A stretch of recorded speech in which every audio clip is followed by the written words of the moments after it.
Kabanata. Ito ang mensahe ng Panginoon tungkol sa Samaria at Jerusalem. Ipinahayag niya ito kay Mikas na taga Moreshet, noong magkakasunod na naghari sa Huda sina Jotam, Ahaz, at Hezekiah. Sinabi ni Mikas, "Makinig kayong mabuti, lahat kayong mga mamamayan sa buong mundo, sapagkat sasaksi ang Panginoong Diyos laban sa inyo mula sa kanyang banal na templo.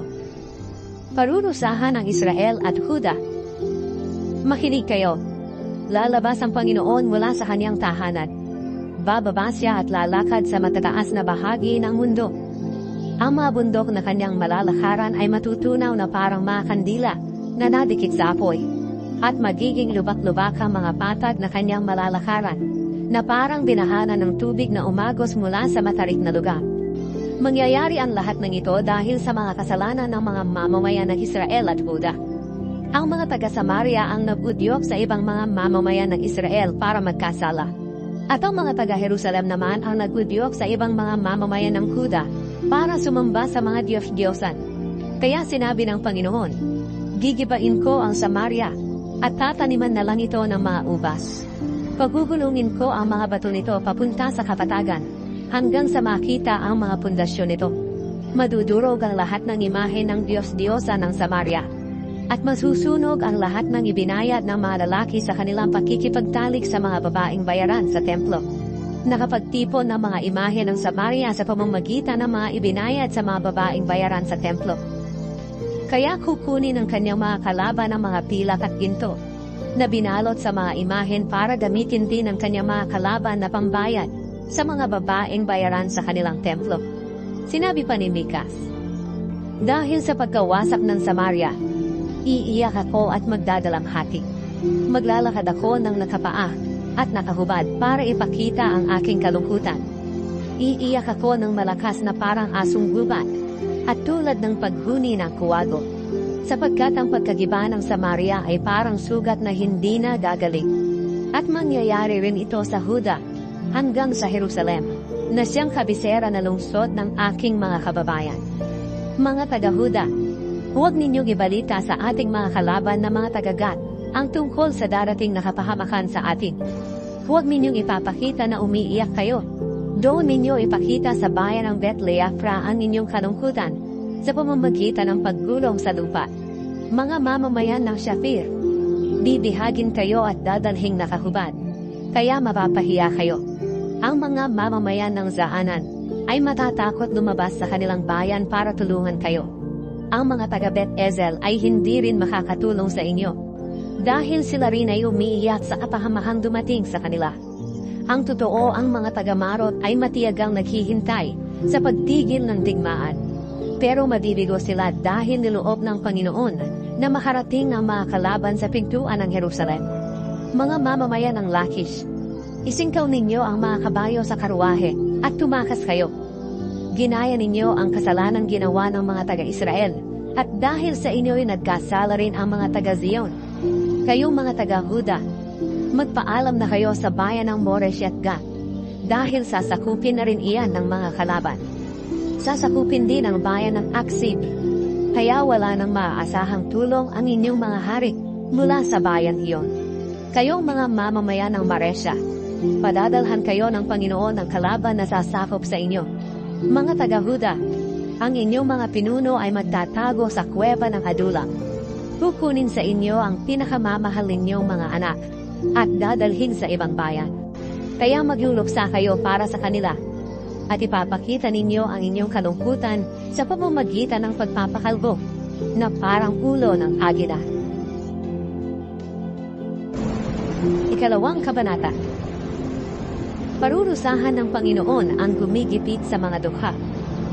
Nakakaawa kayong nagpupuyat sa pagpaplano ng masama. Kinaumagahan ay isinasagawa ninyo ang inyong plano masama, dahil may kakayahan kayong gawin iyon. Inaagaw ninyo ang mga bukid at mga bahay na inyong nagugustuhan.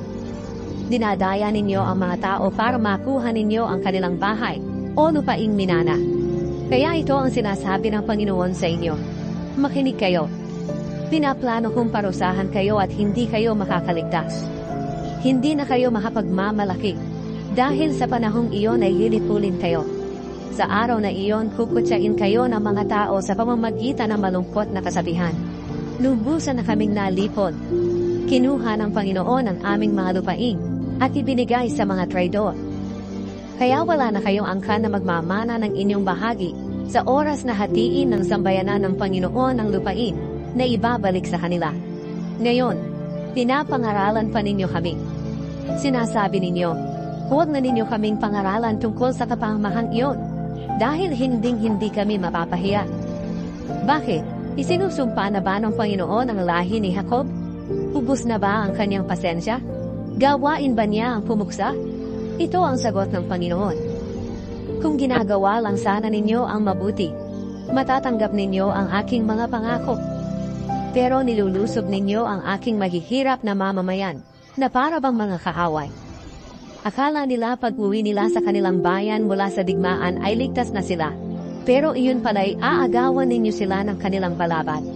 Pinapalayas ninyo ang kanilang mga kababaihan sa mga tahanang minamahal nila. At inaagaw ninyo ang mga pagpapala na ibinigay ko sa kanilang mga anak. Kaya mawawala na ito sa kanila magpakailanman. Kaya ngayon umalis na kayo rito sa Israel. Dahil ang lugar na ito ay hindi na makapagbibigay sa inyo ng kapahingahan. Sapagkat tinungisan ninyo ito ng inyong mga kasalanan. Masisira ang lugar na ito at hindi na mapapakinabangan. Ang gusto ninyong mangangaral ay iyong nangangaral ng walang kabuluhan, manlilinlang at sinungaling. At ganito ang sinasabi, sasagana kayo sa alak at iba pang mga inumin. Ang ipinangakong kalayaan sa mga taga-Israel at taga-Huda.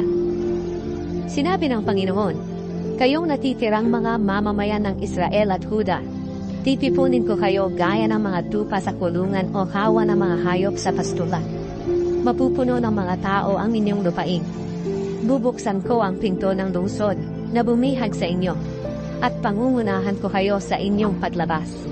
Ako ang Panginoon na inyong hari, ang mangunguna sa inyo. Sinaway ni Mika sa mga pinuno at mga propeta. Ikatlong kabanata. Sinabi ni Mikas, makinig kayo mga pinuno ng Israel at Huda. Hindi ba't kayo ang dapat magpatupad ng katarungan? Pero ayaw ninyo ang mabuti at gusto ninyo ang masama. Ginigipit ninyo ang aking mga kababayan, na parang binabalatan ninyo sila at inaalisan ng laman ng kanilang mga buto. Pagkatapos ay tinatagtad ang mga buto at hinihiwa ang mga laman, at saka niluluto at kinakain. Sa araw ng pagpaparusa sa inyo, hihingi kayo ng tulong sa Panginoon, pero hindi niya kayo tutulungan. Itatakwil niya kayo dahil sa inyong kasamaang ginagawa. Ito naman ang sinasabi ng Panginoon tungkol sa mga propetang nandinlang sa kanyang mga mamamayan, na nangangako ng mabuting kalagayan sa mga nagpapakain sa kanila. Pero binabantaan nila ng kapahamakan ng ayaw magpakain sa kanila.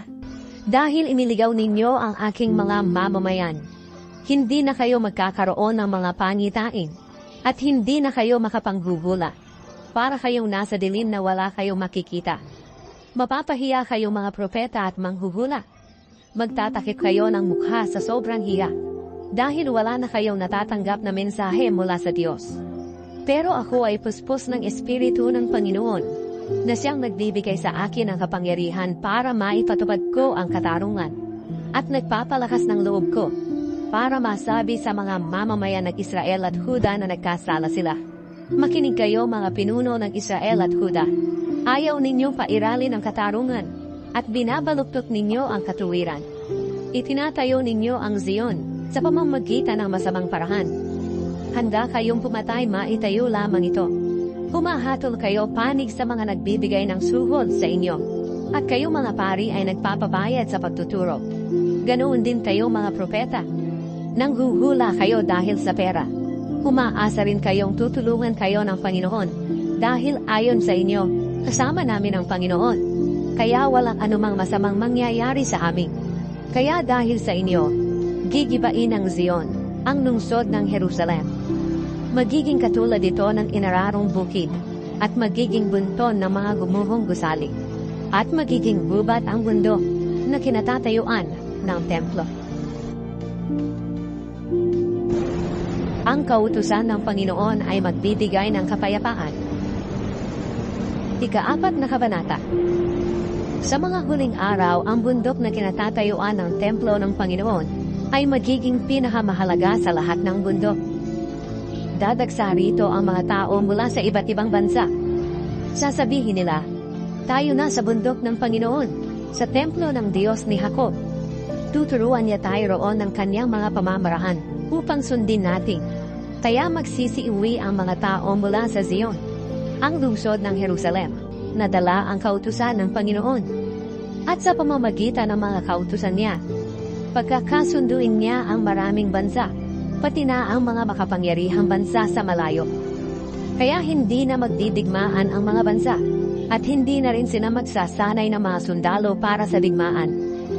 Gagawin na lang nilang talin ng araro ang kanilang mga espada, at gagawing karit na pantabas ang kanilang mga sibat.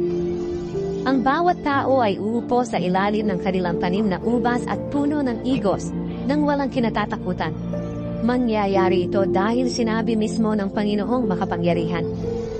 Kahit na sumunod ang mga tao sa mga Diyos-Diyosa nila, kami ay patuloy pa ring susunod sa Panginoon na aming Diyos magpakailanman. Babalik ang mga Israelita sa kanilang bayan.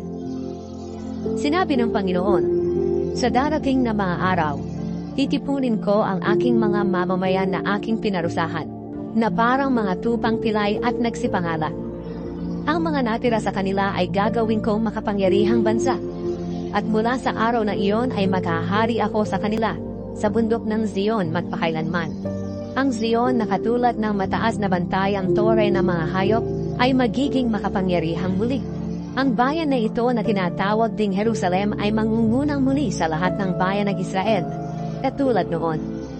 Mga mamamayan ng Zion, bakit kayo dumaraing na parang babaeng manganganak na?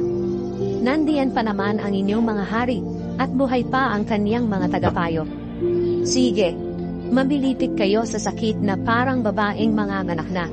Dahil hindi magtatagal ay lilisanin niyo ang inyong lungsod, at maninirahan kayo sa kaparangan. At pagkatapos ay dadalhin kayo sa Babylonia. Pero ililigtas ko kayo doon mula sa inyong mga kalaban. Maraming bansa ang nagkaisa upang makipaglaban sa inyo. Sinasabi nila, hiyain natin ang Zion. At pagkatapos, panuorin natin ang nakatahiyang kalagayan nito. Pero hindi alam ng mga bansang ito ang aking iniisip. Hindi nila nauunawaan ang aking plano, na tinipon ko sila upang parusahan, na para mga butil na tinipon para dalhin sa giikan. Mga mamamayan ng Zion, humanda kayo at likulin ninyo ng lubusan ang inyong mga kaaway, na parang gumigiit kayo ng trigo. Sapagkat gagawin ko kayong parang mga torong baka, na may bakal na mga sungay at tansong mga kuko. Dudurugin ninyo ang maraming bansa, na nagkaisa para labanan kayo. At ang mga kayamanang sinamsam nila sa pamamagitan ng pagmamalupit, ay handog ninyo sa aking, ang Panginoon ng buong mundo. Ika-5 kabanata. Mga taga-Jerusalem, ihanda ninyo ang inyong mga kawan, dahil napapaligiran na kayo ng mga kalaban. Hahampasin nila ng tungkod ang mukha ng pinuno ng Israel, ang ipinangakong pinuno mula sa Bethlehem. Sinabi ng Panginoon, Bethlehem Ephrata, kahit na isa ka sa pinakamaliit na bayan sa Huda, manggagaling sa iyo ang taong maglilingkod sa aking bilang pinuno ng Israel. Ang kanyang mga ninuno ay kilalang-kilala noong unang panahon. Kaya ang mga mamamayan ng Israel ay ipapaubaya ng Panginoon sa kanilang mga kaaway, hanggang sa maisilang ng babaeng namimilipit sa sakit, ang sanggol na lalaki na mamumuno sa Israel. Pagkatapos, ang mga kababayan ng pinunong ito na nabihag ng ibang bansa ay babalik sa kanilang mga kapwa Israelita. Pamamahalaan niya ang mga mamamayan ng Israel sa pamamagitan ng lakas at kapangyarihan ng Panginoon. Ang katulad niya ay isang pastol na nagbabantay ng kanyang kawan. Kaya mamumuhay sila ng mapayapa, dahil kikilalanin ng mga tao sa buong mundo ang kanyang kadakilaan. Bibigyan niya ng mabuting kalagayan ang kanyang mga mamamayan, kalayaan at kapahamakan. Kapag sinalakay ng mga taga-Assyria ang ating bansa, at pasukin ang matitibay na bahagi ng ating lungsod, Lalabanan natin sila sa pangunguna ng ating mga mahuhusay na pinuno. Tatalunin nila at pamumunuan ng Assyria, ang lupain ni Nimrod, sa pamamagitan ng kanilang mga armas. Kaya ililigtas nila tayo kapag sinalakay ng mga taga-Assyria ang ating bansa. Ang mga natitirang Israelita ay magiging pagpapala sa maraming bansa. Magiging tulad sila ng hamog at ulan na ibinibigay ng Panginoon para tumubo ang mga tanim. Magtitiwala sila sa Diyos at hindi sa tao. Pero magdadala rin sila ng kapahamakan sa mga bansa. Magiging tulad sila ng leon na matapang sumalakay sa mga hayop sa kagubatan at sa kawan ng mga tupa sa pastulan. Kapag sumalakay ang leon, nilulundagan nito ang kanyang biktima at nilalapa. At hindi ito makakaligtas sa kanya. Magtatagumpay ang mga Israelita laban sa kanilang mga kalaban. Nilipulin nila silang lahat. Lilipulin ng Panginoon ang mga walang kabuluhang pinagkatakiwalaan ng mga Israelita. Sinabi ng Panginoon, sa mga araw na iyon, ipapapatay ko ang inyong mga kabayo at sisirain ko ang inyong mga karwahe. Gigibain ko ang inyong mga lungsod, pati na ang mga napapadirang lungsod. Sisirain ko ang inyong mga anting-anting, at mawawala ang inyong mga mangkukulang. Hindi na kayo sasamba sa mga imahen, at sa mga ala-alang bato na inyong ginawa, dahil wawasakin ko ang mga ito. Sisirain ko rin ang inyong mga posteng simbolo ng Diyos ang si Asherah, at wawasakin ko ang inyong mga lungsod. Sa aking matinding galit, maghihiganti ako sa mga bansang sumuway sa akin. Ang paratang ng Panginoon laban sa mga Israelita. Ika-6 na kabanata. Sinabi ni Mikas, pakinggan ninyo ang sasabihin ng Panginoon sa inyo. Sige na, ilahad ninyo ang inyong kaso. Iparinig ninyo sa mga bundok at mga burol ang inyong sasabihin. At kayong mga bundok na matitibay na pundasyon ng mundo, pakinggan ninyo ang paratang ng Panginoon laban sa mga Israelita na kanyang mga mamamayan. Sinabi ng Panginoon, mga mamamayan ko, ano ang nagawa kong kasalanan sa inyo? Pinahirapan ko ba kayo? Sagutin ninyo ako. Inilabas ko pa nga kayo sa Ehipto, kung saan inalipin kayo. At pinili ko sina Moises, Aaron at Miriam para pangunahan kayo. Mga mamamayan ko, alalahanin din ninyong sinugo ni Haring Balak ng Moab si Balaam, na anak ni Beor, para sumpain kayo. Pero pinagsalita ko si Balaam na mga pagpapala sa inyo. Alalahanin din ninyo kung paano ko kayo tinulungan nang maglakbay kayo mula sa Shittim hanggang sa Gilgal. Alalahanin ninyo ang mga pangyayaring ito para malaman ninyo na iniligtas ko kayo. Sumagot ang isang Israelita, ano ang ihahandog ko sa Panginoon, ang Diyos sa langit, kapag sasamba ako sa Kanya? Mag-aalay ba ako ng guya bilang handog na sinusunog? Matutuwa kaya ang Panginoon kung hahandugan ko siya ng libu-libong tupa at nagumapaw na langis? Ihahandog ko ba sa Kanya ang panganay kong anak bilang kabayaran sa aking mga kasalanan? Sumagot si Mikas, tinuruan tayo ng Panginoon kung ano ang mabuti. At ito ang nais niyang gawin natin. Gawin natin ang matuwid. Pairalin natin ang pagkamaawain sa iba at buong pagpapakumbabang sumunod sa Diyos. Parurusahan ng Panginoon ang mga Israelita. Pakinggan ninyo ang sinasabi ng Panginoon sa lungsod ng Jerusalem. Dahil ang tao may takot sa Kanya ang siyang may tunay na karunungan. Kayong mga kabilang sa lahi ni Huda, magtipon-tipon kayo sa lungsod ng Jerusalem at makinig. Masasama kayong mamamayan. Hindi ko makakalimutan ang mga kayamanang natipon ninyo sa masamang paraan. Gumagamit kayo ng madayang takalan. Ito'y gawaing aking kinasusuklaman. Hindi maaaring pabayaan ko na lang kayo sa mga pandaraya ninyo sa inyong timbangan. Malulupit ang mayayaman sa inyo, at mga sinungaling kayo. Kaya sinimulan kong lipulin kayo bilang parusa sa inyong mga kasalanan. Kakain kayo pero hindi kayo mabubusog. Patuloy kayong magugutom. Mag-iimpok kayo ng inyong mga ani pero hindi ninyo ito mapapakinabangan. Sapagkat ipapasamsam ko iyon sa inyong mga kaaway. Magtatanim kayo pero hindi kayo ang hahani. Magpipisa kayo ng mga olibo Pero hindi kayo ang makikinabang sa langis nito. Magpipisa rin kayo ng bunga ng inyong mga ubas. Pero hindi rin kayo ang iinom ng tatas nito. Mangyayari ito sa inyo dahil sinunod ninyo ang masasamang gawa, mga tuntunin at mga payo ni Haring Omri at ng anak niyang si Haring Ahab. Kaya wawasakin ko kayo. Hahamakin kayo at lalaitin ng ibang mga bansa. Ang kasamaan ng mga Israelita. Ikapitong kabanata. Sinabi ni Mikas, "Kawawa ako, para akong isang gutom na naghahanap ng mga natirang bunga ng ubas o igos, pero walang makita ni isa man." Ang ibig kong sabihin, wala na akong nakitang tao sa Israel na tapat sa Diyos. Wala na natirang tao matuwid. Ang bawat isa ay naghahanap ng pagkakataon para patayin ang kanyang kababayan. Tulad ng taong naghahanda ng ditag sa hayop na kanyang hukulihin. Bihasa silang gumawa ng kasamaan. Ang mga pinuno at mga hukom ay tumatanggap ng suhod. Sumusunod lamang sila sa gusto ng mga taong tanyag at makapangyarihan. Nagkakaisa sila upang baluktutin ang katarungan. Ang pinakamabuti sa kanila ay parang dawag na walang silbi.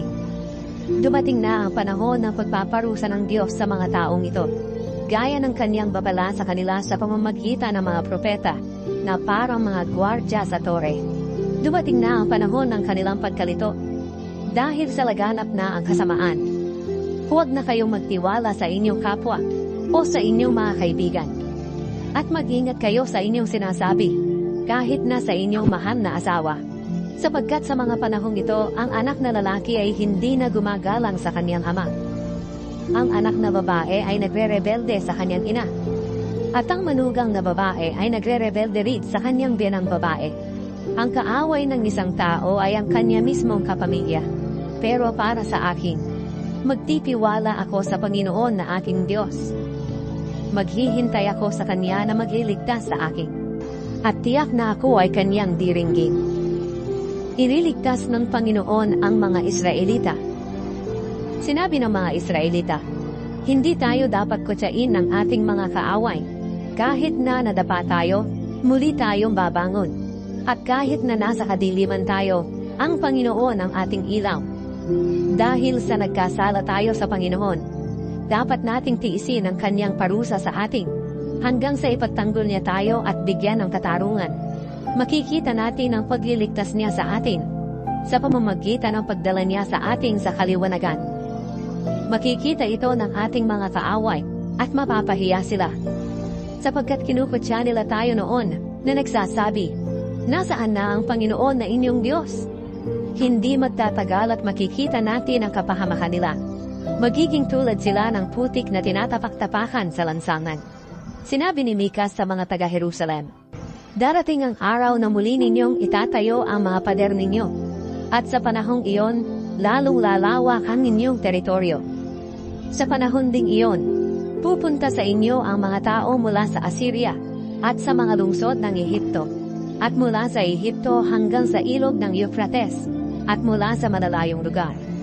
Magiging mapanglaw na lugar ang mga bansa sa mundo dahil sa kasamaan ng mga naninirahan doon."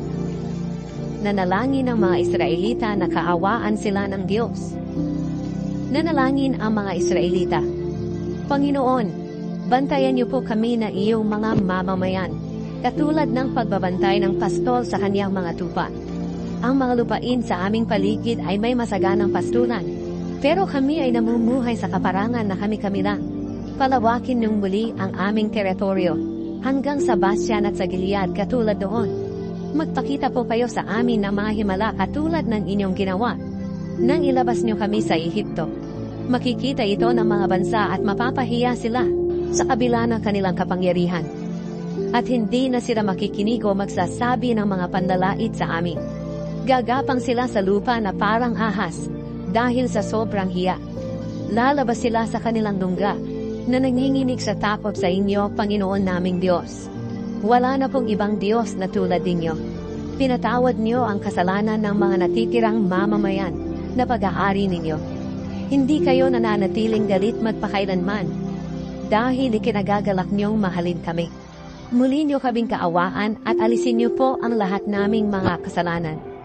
Yurakan niyo ito at itapon sa kailaliman ng dagat. Ipakita niyo ang inyong pag-ibig at katapatan sa amin na mga lahi ni Abraham at ni Jacob, gaya ng iyong ipinangako sa kanila noong unang panahon.